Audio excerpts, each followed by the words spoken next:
எல்லாருக்கும் வணக்கங்க. இன்னைக்கு அனிதா புஷ்பாவனம்குப்புசாமி யூடியூப் சேனல்ல உங்களை எல்லாம் சந்திக்கிறதுல ரொம்ப ரொம்ப மகிழ்ச்சி. ஒரு ரைஸ் வெரைட்டி செய்து காமிக்க போறேங்க. அதாவது ரெஸ்டாரண்ட் ஸ்டைல்ல இருக்கக்கூடிய டொமேட்டோ ஃப்ரைட் ரைஸ் செஞ்சு காமிக்க போறேன். அதற்கு தேவையான பொருட்கள் என்னென்னு பார்த்துடலாம். பாசுமதி அரிசி 2 கப், பொடியாக நறுக்கிய குடமிளகாய் 1, துண்டுகளாக நறுக்கிய தக்காளி 1, ஒரு தக்காளி அரைத்த விழுது, துருவிய பூண்டு 2 டீஸ்பூன், துருவிய இஞ்சி 1 டீஸ்பூன், சீரகம் 1 டீஸ்பூன், பெரிய வெங்காயம் 1, மல்லித்தூள் 1 டீஸ்பூன், மிளகாய்த்தூள் 1 டீஸ்பூன், மஞ்சள் தூள் அரை டீஸ்பூன், கொத்தமல்லி இலைகள் 1 டேபிள் ஸ்பூன், எலுமிச்சை சாறு அரை டீஸ்பூன், உப்பு தேவையான அளவு, நெய் மற்றும் எண்ணெய் தேவையான அளவு. இப்போ இந்த பிரியாணி அரிசி அப்படியே பார்த்தீங்கன்னா அங்கே ரெஸ்டாரண்ட்ல எல்லாம் தனித்தனியா உதிரி உதிரியா நிற்கும். நீள் நிறமா அரிசி பார்க்கவே அழகா இருக்கும், சாப்பிடணும் போல தோணும் இல்லையா? அது நம்ம வீட்டில் செஞ்சா வரலையே, குழைவாயிருதே அப்படின்னு நினைக்கிறோம்ல. அந்த மாதிரி தனித்தனியா நிற்கணும்னா அதுக்கு என்ன செய்யணுன்ற முதல் ஸ்டெப் சொல்லிடுறேன். அடுப்பை பற்ற வச்சுக்கோங்க, அதில் ஒரு பேன் வச்சுக்கோங்க. இப்போ நம்ம இந்த அடுப்புக்கு போகிற ப்ராசஸ்க்கு முன்னாடி சொல்லிடுறேன், எந்த அரிசியாக இருந்தாலும் நீங்கள் ஒரு 10 நிமிஷம் எடுத்து தண்ணியில் ஊற வச்சுக்கோங்க, நல்லா அலசிட்டு. அதுக்கப்புறம் தண்ணியை சுத்தமாக வடிகட்டிட்டு இப்போ இந்த அரிசியை ஃப்ரை பண்ண போகிறோங்க. நான் நெய் பயன்படுத்துகிறேன், நீங்கள் என்ன எது வேணுமோ, நெய் அல்லது எண்ணெய் உங்கள் விருப்பம். சுத்தமாக தண்ணியை வடிகட்டிட்டு அப்புறம் அரிசி போடணும். நல்லா சிம்மில் வச்சுக்கோங்க, இல்லாட்டி அரிசி உடஞ்சிரும்.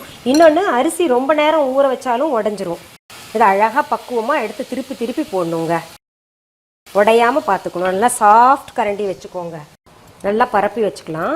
கலந்துக்கிட்டே இருக்கணுன்றது அவசியம் இல்லை, அந்த தண்ணியெல்லாம் நல்லா அதுவே சுண்டி இழுக்கட்டும். அதில் இன்னொரு அடுப்பில் ஒரு குக்கர் எடுத்து வச்சுக்கலாங்க. நடுவில் நம்ம இதை கிளறி விட்டுக்கணும். இந்த ப்ராசஸ் பார்த்திங்கன்னா நான் நிறையா ரைஸ் வெரைட்டிஸ் ஏற்கனவே போட்டிருக்கேன், லஞ்ச் பாக்ஸ் ரெசிபீஸ் எல்லாம் அதில் செஞ்சு காமிச்சிருக்கேன். இருந்தால் கூட நீங்கள் பார்க்கட்டுமே இன்னொரு முறை செய்கிறேங்க. இங்கே பாருங்கள் எப்படி ஒட்டுது பார்த்தீங்களா?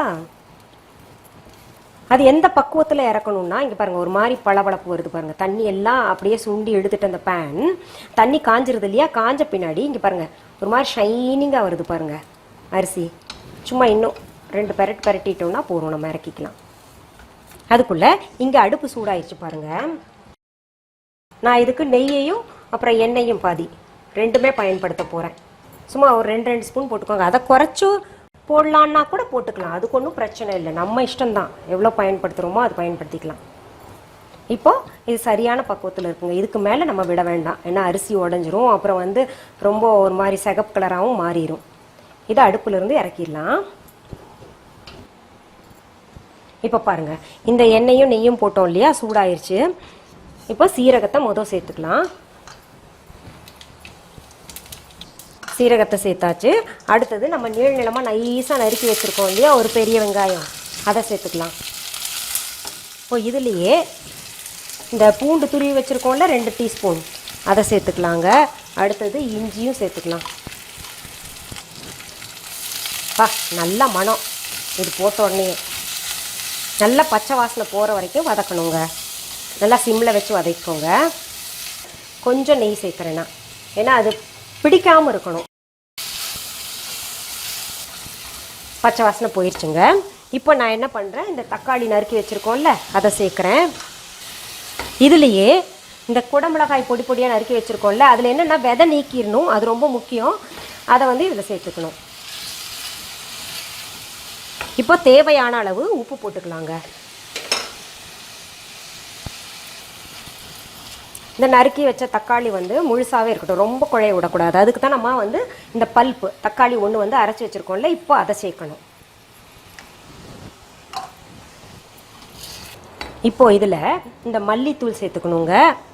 அடுத்தது மஞ்சத்தூள் சேர்த்துக்கலாம், மிளகாய் தூள் சேர்த்துக்கலாம், கொத்தமல்லி இலைகள் கூட சேர்த்துக்கலாம். திரும்ப கிளறிக்கலாம், எல்லாமே ஒன்றா கலந்துடணும். அடுத்தது நம்ம இப்போ அரிசி சேர்த்துக்கலாங்க.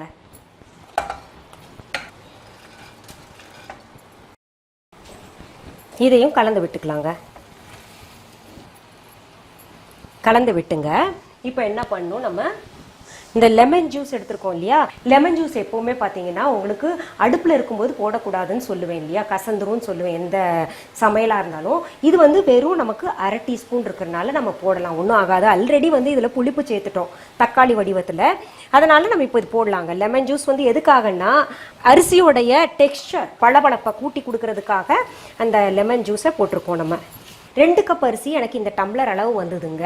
அதனால இந்த டம்ளர் அளவே நான் வந்து உங்களுக்கு தண்ணி அளந்து ஊத்துறேன். இப்போ கப்பில் நீங்கள் அளவு சொல்லுங்க அப்படின்னு சொன்னீங்கன்னா 2 கப் நம்ம அரிசி எடுத்துருக்கோம்னா 4 கப் தண்ணி ஊற்றணுங்க. இப்போ பாருங்க,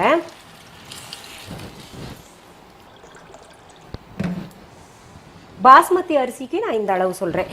இப்போ நீங்கள் வந்து சாப்பாட்டு அரிசி எல்லாம் வச்சிங்கன்னா 1க்கு 1.5 போட்டுக்கலாங்க. சாப்பாட்டு அரிசிக்கெல்லாம் அதை ஏன்னா தனித்தனியாக நமக்கு அரிசி நிற்கணும் இல்லையா, பார்க்க அழகாக இருக்கணும், உதிரி உதிரியாக இருக்கணும். அப்படின்னா இது வெந்த பின்னாடி பாருங்கள் அவ்வளோ பிரமாதமாக இருக்கும். உப்பு பார்க்கணும்னா ஒரே ஒரு சாய்ஸ் இந்த நேரத்தில் தான் பார்க்க முடியும். குக்கர் வந்து க்ளோஸ் பண்ணுறதுக்கு முன்னாடி உப்பு பார்த்துக்கணும். அப்படி இல்லைன்னா அது தண்ணி ஊற்றி தான் பார்க்கணும். கொஞ்சம் கம்மியாக இருக்குது, சேர்த்துடுறேன். ரொம்ப பிரமாதமாக இருக்கு. ஆஹா, இந்த குடமிளகாய்க்கும் தக்காளிக்கும் இந்த பூண்டு இஞ்சி வாசனைக்கும் ரொம்ப பிரமாதமாக இருக்குது. இப்போவே நம்ம குக்கர் மூடி போட்டு மூடி வச்சிடலாங்க. குக்கர் மூடி போட்டு வச்சிருக்கோம் இல்லையா, நம்ம விசில் இப்போவே போட வேண்டாம், ஸ்டீம் வரட்டும். எதனால அந்த ப்ரொசீஜர் சொல்றாங்கன்னா, இப்போ நமக்கு அந்த ஸ்டீம் சரியா வருதுன்னா எந்த அடப்பும் இல்லை, நம்ம வந்து குக்கர் விசில் போடலாம் அப்படின்ற ஒரு நமக்கு தெரிஞ்சுக்கிறதுக்காக அந்த மாதிரி ஒரு மெத்தடை வச்சிருக்காங்க. இல்லை இந்த நாசல்லாம் போய் ஏதாவது அடப்பு இருந்ததுன்னு வைங்களேன், நமக்கு அப்புறம் குக்கர் வந்து பர்ஸ்ட் ஆகக்கூடிய வாய்ப்பு கூட இருக்கு இல்லையா. ஸ்டீம் வரட்டுங்க, ஸ்டீம் வந்த பின்னாடி சரியா இருக்கு குக்கர் அப்படின்னு நமக்கு தெரிஞ்ச பின்னாடி அந்த வெயிட்டை போட்டு விசில் எடுத்துக்கலாங்க. இது பார்த்தீங்கன்னா உங்களுக்கு இந்த அரிசி நான் கிட்டத்தட்ட வச்சது உங்களுக்கு 2 விசில் போருங்க. அதுக்கு மேலே விட்டோம்னா ஒன்றா குழைவா போயிடும், இல்லாட்டி அடி பிடிச்சிக்கும். தண்ணி அளவாக தான் வச்சிருக்கோம், அதனால 2 விசில் மட்டும் விட்டா போறோம்.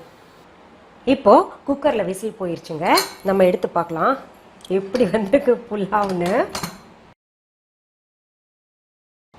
வாவ், எவ்வளோ அழகா வந்திருக்குல்ல. நான் இதை டேஸ்ட் பண்ணி பார்த்துறேன். ஒரு குழந்தை கமெண்ட் பாக்ஸில் கேட்டிருக்கேன், ஆண்டி நீங்கள் என்ன ஆண்டி எங்களை பார்க்க வச்சு சாப்பிட்றீங்க அப்படின்னு சொல்லிட்டு.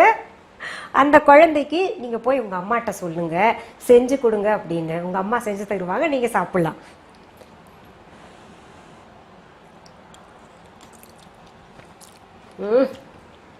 ஏன்னா நம்ம எத்தனை முறை சமைச்சிருந்தாலுங்க கைப்பக்குவம் சம்டைம்ஸ் வந்து மாறிடும்.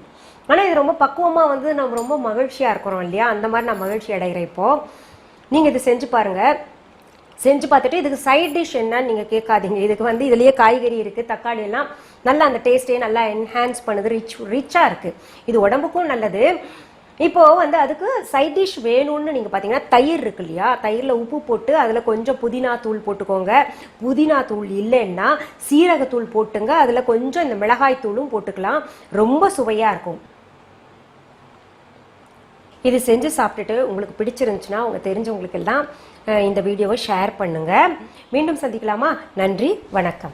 அன்பான வாடிக்கையாளர்களே, உங்கள் விஹா ஸ்டோரில் பூஜை பொருட்கள், சிலைகள், ராசிக்கற்கள், வாஸ்து பொருட்கள், விதைகள், பாரம்பரிய அரிசி வகைகள், சிறுதானியங்கள், ஆர்கானிக் பொருட்கள், மூலிகை எண்ணெய், மளிகை பொருட்கள், மரச்செக்கு எண்ணெய், மரப்பொருட்கள், வெள்ளி ஆபரணங்கள், கிஃப்ட் ஆர்டிகல்ஸ், காட்டன் மற்றும் பட்டு புடவைகள், காட்டன் சுடிதார்கள், பட்டு பாவாடை, குழந்தைகளுக்கான விளையாட்டு பொருட்கள், ஹை குவாலிட்டி இமிடேஷன் நகைகள், வீட்டு உபயோக பொருட்கள், ஜூட் பேக்ஸ், ஹேண்ட்மேட் சோப்ஸ், அழகு சாதன பொருட்கள், சிறுதானிய பிஸ்கெட்டுகள், ஹோம் அப்ளையன்சஸ், இன்னும் பற்பல பொருட்கள் விற்பனைக்குள்ளது. விஹா ப்ராடக்ட்களை நீங்கள் வாங்க விரும்பினால் அது எங்களுடைய viha.online வெப்சைட் மற்றும் சென்னை ராஜா அண்ணாமலைபுரத்தில் உள்ள எங்கள் விஹா ஸ்டோரில் மட்டுமே கிடைக்கும் என்பதை தெரிவித்துக் கொள்கிறோம். வேறு எந்த ஆன்லைன் வெப்சைட்களிலும் விஹா ப்ராடக்ட்கள் விற்பனைக்கு கிடையாது என்பதை நீங்கள் கவனத்தில் கொள்ள வேண்டும். எங்கள் விஹா ஸ்டோரின் விலாசத்தை கண்டறிய கூகுள் மேப்ஸில் விஹா ஸ்டோர் என்று டைப் செய்தால் வழியை கண்டறியலாம்.